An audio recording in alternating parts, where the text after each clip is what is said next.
Aujourd'hui, à Rencontre, l'étrange destinée du peuple hébreu avec Claude Trémontant.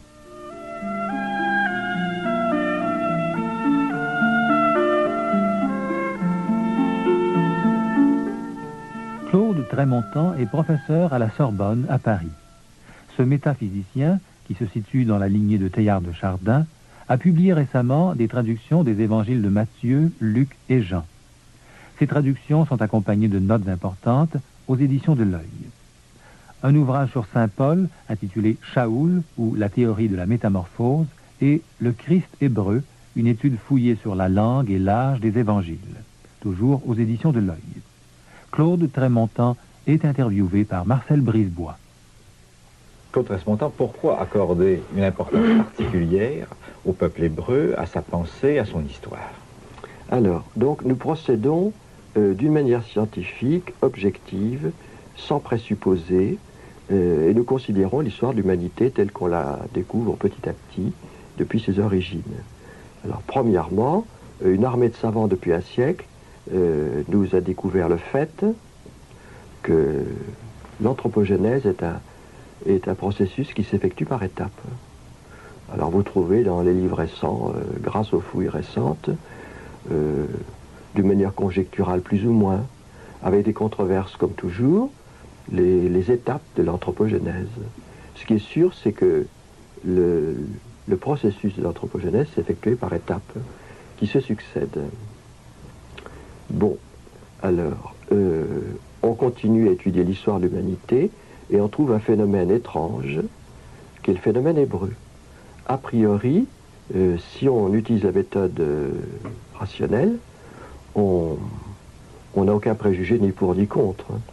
Alors ce peuple hébreu, si on l'analyse scientifiquement et philosophiquement, tel qu'il nous est connu depuis le XXe siècle avant notre ère à peu près, il se présente avec tous les caractères d'un mutant. C'est-à-dire qu'on découvre que l'humanité dans cette zone germinale ou historique, elle est transformée du point de vue de la pensée, du point de vue de l'agir et du point de vue de l'être.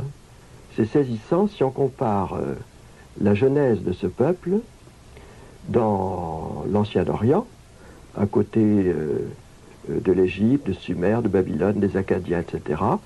Si on étudie toute l'humanité tout autour, on assiste à une transformation. Alors on sait par les sciences de l'univers et de la nature que toute création dans l'univers et dans la nature s'effectue par communication d'informations. Depuis 20 milliards d'années, c'est-à-dire que l'univers est fait de lumière et d'information. Si on étudie ce peuple, objectivement, on constate qu'il prétend qu'il reçoit de l'information. C'est ce qu'on appelle le prophétisme hébreu. Alors bien entendu, nous n'allons pas recevoir le prophétisme hébreu d'une manière passive et sans critique. Il faut examiner la question de savoir s'il est vrai que ce peuple est constitué par ce fait qui est le prophétisme hébreu, c'est-à-dire que de l'information créatrice est communiquée dans cette zone germinale à l'humanité par l'intermédiaire de ce que les Hébreux appellent le Nabi, le prophète, qui reçoit l'information et qui la communique. Je dois vous interrompre parce que je me dis pourquoi l'historien des civilisations s'intéresserait-il davantage à ce phénomène, le prophétisme, plutôt qu'au phénomène, disons, civilisateur, les pyramides d'Égypte, l'organisation légale reliée à un tel groupe humain, ou encore tout ce qui a pu se passer chez les Grecs ou chez les Romains. La civilisation hébraïque m'apparaît une civilisation, enfin, beaucoup plus faible. Absolument. Et donc, comme on n'a aucun préjugé, on étudie toutes les civilisations qu'on veut. Si ailleurs, on trouve dans une peuplade, chez les Indiens d'Amérique par exemple, ou ailleurs, 20 siècles de prophétisme, on se précipite pour l'étudier. Le fait est que ce phénomène particulier qu'est le prophétisme hébreu, à notre connaissance, et jusqu'aujourd'hui ne se trouve que là. Et donc, si on le trouvait en Suisse ou dans le Grand-Duché de Monaco, on irait l'étudier si on trouvait 20 siècles de prophétisme continué et homogène. Alors, on ne le trouve que là, et on assiste, sous l'influence de ce phénomène, à une transformation de l'humanité qui se met à penser autrement. Par exemple, toute l'humanité antérieure, tout autour, avant et après, pense que l'univers est divin, que les astres sont des substances divines, que les forces naturelles sont divines, le pharaon est divinisé, le roi de Babylone aussi, les empereurs de Rome, et ça continue jusqu'aujourd'hui. Alors, on assiste dans ce peuple microscopique, qui n'a pas de civilisation brillante, à une dédivinisation ou désacralisation de l'univers entier, de la nature et de tout. Ce qui explique d'ailleurs que les communautés judéennes de Rome, au début de ce siècle, étaient objets d'exécration de la part des grands intellectuels romains, avant ou après le 1er siècle, que ce soit chez Cicéron ou Tacite ou tout le monde, tout simplement parce que ces communautés judéennes se refusaient à rendre un culte à l'État romain et à César, à Rome divinisée. Et à la nature. Et à la nature, aux forces naturelles. Essentiellement, ce peuple microscopique, de 20 siècles avant notre ère, entreprit cette opération saisissante qui consiste à dédiviniser l'univers et la nature. Comme vous le savez, le père Aristote, autour de 400 avant notre ère, professe que les astres sont des substances divines, éternelles, sans génération, que l'univers est un système cyclique. Toute la pensée grecque professe que l'univers est divin, depuis les présocratiques, Platon, Aristote, les stoïciens, et puis au IIIe siècle de notre ère, Plotin, puis Proclus, puis Damasius. C'est la doctrine universelle de l'hellénisme.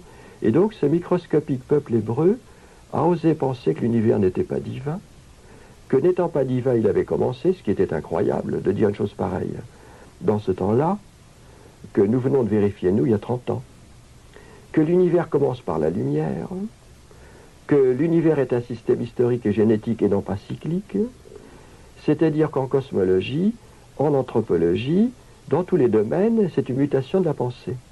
Et cette mutation de la pensée a des conséquences, puisque le paganisme universel de ce temps-là, et comme aujourd'hui d'ailleurs, le paganisme essentiellement se définit par la pratique des sacrifices humains. Dans les anciennes religions sémitiques, on sacrifiait les enfants premiers-nés au Baal, au Moloch, etc. On s'aperçoit que dans l'antique Russie, avant sa conversion, les religions païennes étaient à base de sacrifices humains. Dans la Gaule ancienne aussi, la pratique des sacrifices humains est universelle.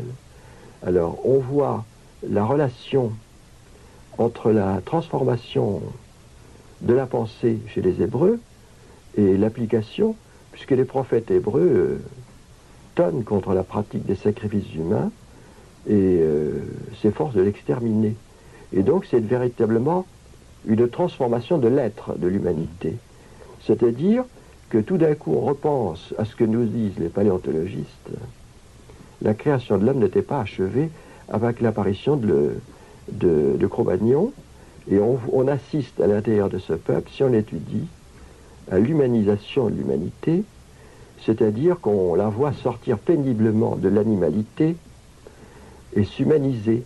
Et donc, l'anthropogenèse se continue à l'intérieur de cette zone. Alors l'objection évidente au départ, c'est qu'en somme, ce peuple hébreu était microscopique au début. Mais lorsque la vie est apparue dans notre système solaire, au début, elle était microscopique aussi, ça se passait dans une mare à canards.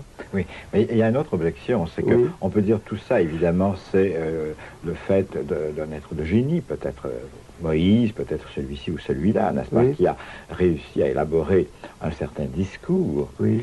Mais ma première objection serait de dire, pourquoi dites-vous qu'il s'agit d'une révélation, c'est-à-dire d'un discours qui viendrait d'ailleurs? Je ne l'ai pas encore dit, mais on y parvient par l'analyse. On observe que l'information créatrice nouvelle qui est communiquée par les prophètes hébreux, depuis Abraham, Moïse, Amos, Isaïe, etc., on observe, si on étudie les documents, qu'elle rencontre de la part du peuple à qui cette information créatrice nouvelle est destinée une répulsion profonde, une réaction négative virulente qui conduit le peuple à mettre le prophète à mort, ce qui est constant. Il y a un texte de Moïse où Moïse dit « Pour peu, ils vont me lapider ».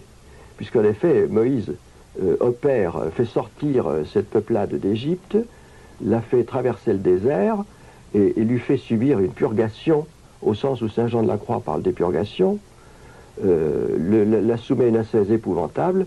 Et si on étudie l'histoire du prophétisme hébreu depuis le 8e siècle avant notre ère, on constate que le prophétisme hébreu est si peu une production de ce peuple qu'il est en conflit constant avec les castes dominantes, avec les classes sociales dominantes, avec la royauté, avec le haut sacerdoce. Et si vous lisez les grands textes d'Amos, de Jérémie, etc., de Michée, ce qui est constant, c'est la mise à mort de celui qui communique l'information.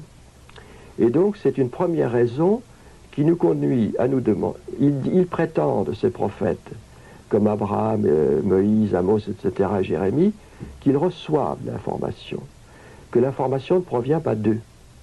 Ils sont mis à mort. Ils rencontrent de la part du peuple à qui ils s'adressent une réaction de rejet virulente, qui va jusqu'à la mise à mort normalement. Et donc déjà, on ne peut pas soutenir sérieusement que ce soit le peuple hébreu qui ait produit le prophétisme hébreu. Donc pas le produit d'une société. Voilà. L'analyse marxiste ne s'applique pas. Ce peuple hébreu ne peut pas revendiquer du coup la propriété de cette information qu'il rejette de fait constamment, comme le montre l'histoire du prophétisme hébreu. Deuxièmement, l'information créatrice communiquée au prophète rencontre en lui-même une douleur redoutable, comme on le voit dans les textes saisissants de Jérémie, qui dit qu'il en a vraiment assez de ce métier. Et le vrai prophète se reconnaît déjà au fait qu'il n'est pas volontaire. Les prophètes de cour, qui disent à l'Élysée ce que l'Élysée veut entendre, fabriquez donc des armes, vendez des armes, c'est très bien, allez-y les petits, massacrez les enfants. Les prophètes de cour, ils n'ont pas d'ennui avec le gouvernement. Jérémie, lui, il a les pires ennuis parce qu'il dit le contraire de ce que le pouvoir établi veut entendre. Troisième critère, il y a plein de critères pour faire l'analyse. Il y a la continuité du prophétisme hébreu. C'est-à-dire que sur 20 siècles, dans des époques différentes, dans des milieux sociologiques différents, dans le royaume du Nord, dans le royaume du Sud, dans des contextes tout à fait différents, il y a une continuité d'âmes qui disent la même chose. Et il y a le critère ultime qui est décisif, qui est celui qu'on utilise en science, c'est que le prophétisme hébreu est constamment vérifié. Par exemple, Amos, 30 ans à l'avance, toujours à contre-courant des probabilités, annonce ce qui va se passer pour le royaume du Nord. C'est une loi constante du prophétisme hébreu que ce qu'il annonce est toujours à contre-courant des probabilités. Mais il y a quand même une différence entre être prophète et être devin. C'est plus que de l'activité de devin que fait Amos, quand il annonce à l'avance. Il annonce à l'avance, contre les probabilités, la destruction du royaume du Nord, en pleine euphorie, en plein succès, dans la domination des rois d'Israël. Jérémie, 30 ans à l'avance, annonce ce qui va se produire, et finalement, l'argument de Jérémie contre les prophètes de cour, qui est aussi l'argument de l'inconnu dont les oracles ont été joints à ceux du second Isaïe, finalement, ce qui permet de vérifier le prophétisme hébreu, c'est l'histoire. C'est-à-dire que constamment, le prophète annonce ce qui va se produire, qui est absolument impossible ou invraisemblable. Et donc c'est le fait historique réalisé qui confirme l'authenticité du prophète hébreu. Et comme, évidemment, l'annonce de ce qui est impossible humainement parlant, de ce qui est hautement improbable, la vérification historique de ce qui est hautement improbable, qui se confirme mutuellement, cela nous conduit à une analyse qui nous permet, si nous la poursuivions, si nous avions le nombre d'heures nécessaires, et en travaillant sur un document, un nombre d'années suffisant, compte tenu de l'histoire de l'Ancien Orient, on peut établir la réalité du prophétisme hébreu. Mais ce que je voulais dire aussi, c'est que le prophète ne fait pas office de ce que nous appelons aujourd'hui les sondages, c'est-à-dire d'annoncer des événements futurs. C'est un autre discours qu'il vise à travers les événements. D'autant plus que ce qu'on appelle les sondages aujourd'hui en France, qui consiste à prendre la température toutes les quarts d'heure de cette dame qui est la France, ne consiste pas à se demander ce qui va arriver, mais quel est l'état de l'opinion publique, c'est-à-dire, en langage moderne, c'est l'entropie du système. On a un système, un mouvement brownien, on calcule la température du mouvement brownien. On ne se demande pas si c'est vrai, si c'est juste, pas du tout. La question n'est pas là. On se demande quelle est la majorité, c'est-à-dire quelle est la tendance à la dégradation générale. Alors le prophète hébreu, non seulement il ne fait pas ça, puisqu'il va justement à contre-courant de l'opinion publique, de l'opinion, de l'intérêt des castes et des classes dominantes. Il existe un conflit constant entre le prophétisme hébreu et le nationalisme hébreu, qui est saisissante. Et il est en conflit constant avec les probabilités, et donc il fait exactement le contraire de ce que nous appelons les sondages. Il se demande ce qui est vrai, justement. Alors ce qui est vrai. Ce qui est vrai. Il s'agit de vérité. Ce qui est vrai et ce qui est. Alors c'est pour ça, si je comprends bien, que ce discours des prophètes hébreux nous concerne encore. Ah bah absolument. C'est un discours sur la vérité. C'est un discours sur la vérité, sur ce qui est. Et en effet, la lecture aujourd'hui d'Amos ou de Jérémie est la plus actuelle possible, car nous retrouvons nos situations avec quelques modifications, quelques petites modifications, c'est-à-dire que les méthodes de massacre ne sont pas les mêmes, on ne tue plus les enfants 8 jours après leur naissance, mais quelque temps avant, et ainsi de suite. Et donc le paganisme moderne, qui est aussi à base de massacres, qu'il soit hitlérien ou autre, on retrouve tout pareil. On retrouve le conflit entre le prophétisme et le nationalisme, que ce soit dans l'Allemagne hitlérienne ou dans la France actuelle, puisque la majorité, personne ne supporte qu'on porte atteinte aux intérêts de la nation, supposés, par exemple la vente des armes. Il est évident que le prophétisme serait en conflit aujourd'hui avec la politique française. Mais où sont les prophètes d'aujourd'hui ? Moi je n'en connais pas, mais on ne peut pas dire qu'il n'y en a pas, puisque regardez le cas de la grande Thérèse.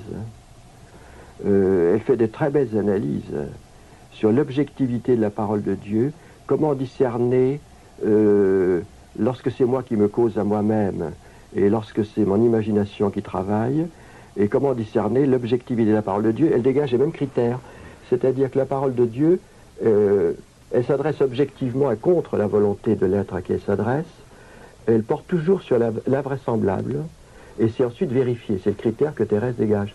Alors au XXe siècle, on pourrait trouver sous l'Allemagne nazie, je ne sais pas, par exemple Thérèse Neumann ou d'autres. On ne peut pas dire du tout qu'il n'y en a pas. Le prophétisme n'est pas une affaire morte. La révélation n'est pas une affaire finie. Ah non, la question du prophétisme est une chose, la question de la révélation, c'est distinct. Et parmi ces prophètes, il y en a un qui s'appelle Jésus. Et vous allez jusqu'à dire, dans un ouvrage récent, vous parlez du fait, et je pense que vous parlez toujours en philosophe, et pas absolument, du fait de l'incarnation. Alors là, je trouve que vous allez loin. Que je vais trop loin, très bien. J'ai pas dit trop, j'ai dit que vous allez loin. Alors, étant donné que nous procédons toujours par la voie philosophique, nous étudions le peuple hébreu d'une manière scientifique et critique, en nous demandant s'il est vrai que ce peuple hébreu est travaillé ou informé ou habité par ce phénomène qui dure 20 siècles, et le prophétisme hébreu. En ce qui concerne le rabbi judéen Yeshua Hanotseri, que je ne traduis pas, parce que personne ne sait traduire Hanotseri aujourd'hui, et c'est sûrement pas de Nazareth, mais c'est un détail, nous procédons aussi de manière philosophique, si nous étudions le fait, c'est-à-dire ce qui est connu du fait de cet homme, dans son contexte historique, et nous analysons le fait. Mais pourquoi ce fait doit-il retenir notre attention? Pourquoi ne pas étudier, je ne sais pas, la vie de Napoléon? Absolument. Alors on étudie, Bouddha. Absolument.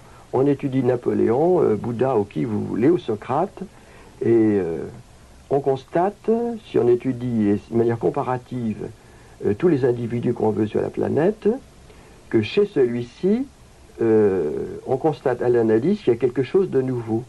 Et si on étudie les documents qui nous restent de sa pensée, et si on les analyse scientifiquement, on constate qu'ils contiennent une nouvelle programmation. Et c'est saisissant lorsqu'on compare cet enseignement aux travaux effectués depuis une cinquantaine d'années par une armée de savants de l'école de Lorentz ou d'autres, qui nous ont découvert une chose qui est maintenant certaine, c'est que dans toutes les sociétés animales, il y a des programmations qui portent sur la défense du territoire, la chasse, la guerre, les amours, répondre à l'agression par l'agression, etc. Que le bébé d'homme, il naît programmé.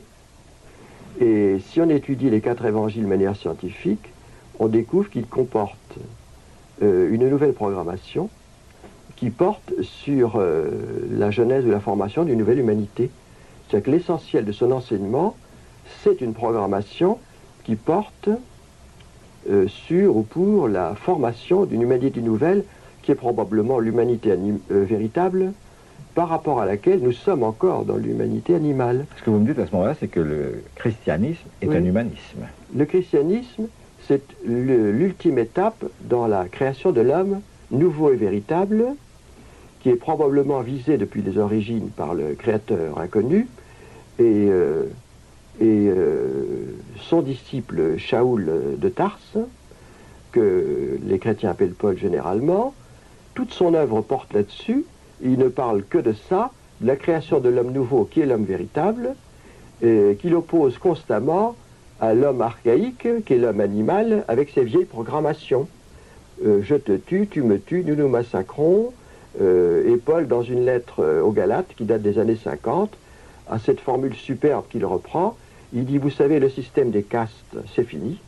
Le système d'esclavage, c'est terminé. La domination et les dominants, tout ça, c'est la vieille humanité, on n'en parle plus. Et donc, c'est une révolution intellectuelle étonnante, puisqu'on était dans une humanité dans laquelle régnait le système des castes, des classes, le maître et l'esclave, etc., le dominant et le dominé. Et vous avez les textes que vous connaissez, où le Christ dit, en effet, chez les païens, il y a le système des dominants et des dominés. Chez vous, non, c'est fini ça. Ou encore, le texte que vous connaissez bien, les renards, ils ont des territoires. Et tous les oiseaux, tous les animaux, ils ont des territoires. Le Fils de l'homme, lui, n'a pas de territoire. Et le fait est que le système biologique qui est issu de son enseignement, c'est un système dans lequel la notion de race n'a jamais joué aucun rôle depuis 20 siècles. La notion de caste non plus. On a eu des papes esclaves calixtes dans la toute première génération. La notion de nation ne joue plus aucun rôle. Et le sexe? Et la notion de sexe joue un rôle. Paul dit dans la lettre aux Galates que vous connaissez, il n'y a plus ni homme ni femme. Alors, la différence métaphysique entre l'homme et la femme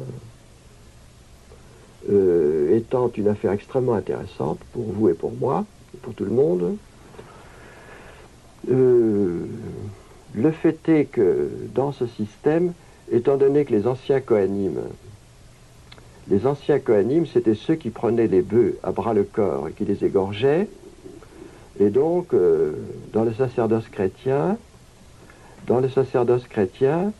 ce sont les hommes qui ont continué.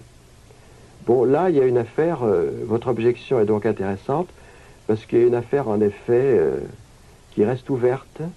Dans la lettre aux Galates dont je parlais, Paul dit, il n'y a plus ni maître, ni esclave, ni dominant, ni dominé, ni scythe, ni grec, ni judéen, etc. Donc les notions de classe, de caste, de nation, tout ça, c'est fini. Et donc, il est vrai, mais vous pouvez observer que l'Église a quand même nommé Thérèse d'Avila, docteur de l'Église, Catherine de Sienne, Thérèse de Lisieux, et donc elle a exalté la femme comme jamais aucune société païenne ne l'avait faite, puisque Thérèse d'Avila est le maître de Saint-Jean de la Croix.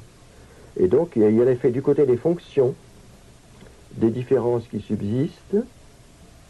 Du point de vue mystique, il y a des différences certaines, puisqu'il apparaît que les femmes vont beaucoup plus loin. Si on étudie Catherine de Sienne, Thérèse d'Avila, Edith Stein, on a l'impression, mais ça peut être une erreur, que la femme, du point de vue mystique, va plus loin dans la connaissance. Mais est-ce qu'il n'y a pas un échec de cette pensée chrétienne? Enfin, elle est apparue il y a 2000 ans, oui. Et vous dites qu'elle a changé la programmation, mais on ne voit pas les conséquences. Si, on voit les conséquences, puisque exactement comme l'avait dit le rabbi, sur ce point il était prophète, ça se développe exactement comme la semence, ou comme le levain dans la pâte, par une transformation. Ça a commencé donc dans les années 30 par un petit groupe, L'information créatrice a été communiquée tout autour. Elle est arrivée en Russie par Saint Olga et quelques autres. Elle est arrivée chez les Bulgares. Et c'est saisissant de voir comment la vieille humanité païenne, par exemple au temps d'Olga, qui pratiquait les sacrifices humains, c'est saisissant d'assister au processus de métamorphose de l'humanité animale qui ne pensait qu'à une seule chose, à massacrer, et la métamorphose de l'homme sous cette influence. Donc on ne peut pas parler d'échec. Les choses se passent exactement comme il l'a dit. Vous avez la semence qui est semée, il y a les terrains avec la caillasse qui ne reçoivent pas la sémence, donc il y a la dialectique du semeur et de celui qui reçoit l'information créatrice. Il y a ceux qui coopèrent à la fructification, ceux qui ne coopèrent pas. Il y a le levain dans la pâte, et vous connaissez le texte qui n'est conservé que dans Marc, et qui dit la Malchuta d'Ishmaïa, c'est-à-dire le royaume de Dieu en gestation, c'est comme une semence, comme un semeur qui a semé sa semence, la nuit et le jour ça pousse. On ne sait pas comment, ça continue à pousser. De fait, avec depuis 20 siècles, ça pousse. Mais le rabbi n'a-t-il pas dit également que lorsqu'il reviendrait sur la terre, il trouverait... Est-ce qu'il trouvera la... Voilà. Et donc la question reste ouverte. Le risque reste ouvert, hein, puisqu'en somme, il y a lui qui est l'origine qui est le semeur, qui est l'origine de l'information créatrice nouvelle, et la question est de savoir ce que l'humanité va en faire. En ce moment, elle se prépare à se détruire. Et donc la question est absolument ouverte de savoir si l'information créatrice nouvelle, finalement, aboutira à une humanité nouvelle, c'est-à-dire à la véritable, puisque l'humanité du massacre, c'est vraiment l'animalité qui, avec ses 100 milliards de neurones ou 200 milliards, mais c'est en deçà de l'humanité. Et donc, ce texte montre que la question, le risque est entier. Claude Tresmontant, oui. Je vous remercie. Rappelons que Claude Trémontant, professeur à la Sorbonne, a publié aux éditions de l'Œil des traductions des évangiles de Matthieu, Luc et Jean, abondamment annotés, Shaoul, une savante étude sur saint Paul, et surtout le Christ hébreu, ouvrage étonnant et très fouillé sur la datation des évangiles. L'auteur prétend que les évangiles furent écrits en hébreu peu après la mort de Jésus. Après la mort de Jésus. Après la mort de Jésus. Après la mort de Jésus. Après la mort de Jésus. Après la mort de Jésus.